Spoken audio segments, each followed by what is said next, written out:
Hey everyone, welcome back to the channel. If you've been thinking about closing your Wix account and stepping away from the platform, you're in the right place.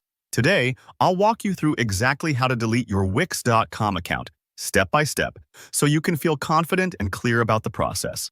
By the end of this video, you'll know how to permanently close out your Wix account and understand what each step means, so you won't get stuck or caught off guard at any point. Let's get started. First, you'll want to open up your browser and head straight to the Wix dashboard. If you're already logged in, great.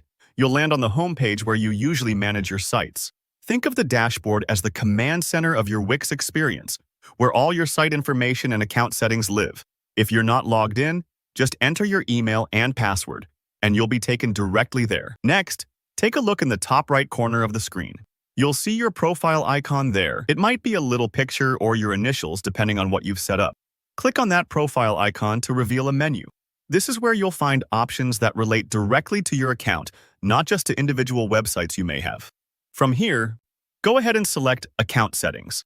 This section is super important because it holds all of the core details about your profile, payment info, and privacy.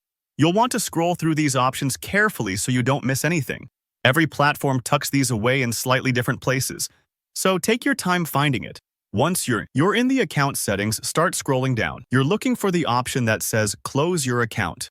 Wix places this near the bottom, most likely because they want to make sure you're really intentional about closing things down. Click this option and take a breath. It's a big step, but I'll walk you through it. At this point, Wix will ask for your reason for leaving. This might feel a bit personal, but it's normal.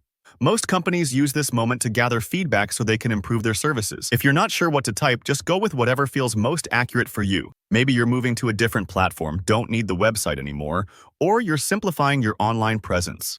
There's no pressure, and this step won't affect whether or not your account is closed. Once you've entered your reason, Wix may prompt you for some extra feedback. You can fill this out if you want to help them understand your experience, but you can keep it brief or even skip it if you prefer. Don't worry, sharing feedback is optional and doesn't influence your actual account closure. Now comes the security part. You'll be asked to type in your password one last time. This is to make sure that it's really you closing the account and not just someone who got a hold of your device. Enter your password carefully, and if you forget it, you can always use the Forgot Password recovery option. When you're ready, click the Close Account button. That's it. The process is complete. Sometimes it can take a minute or two for everything to update, so don't worry if things don't disappear instantly. It's all part of the system working to finalize your request. So, that wraps it up. You've now successfully deleted your Wix account. If you found this walkthrough helpful, please give the video a thumbs up, and if you have any questions or hit any snags along the way, drop a comment below. I'm here to help. Don't forget to subscribe so you'll never miss another practical tutorial. Thanks for watching, and I'll see you in the next video.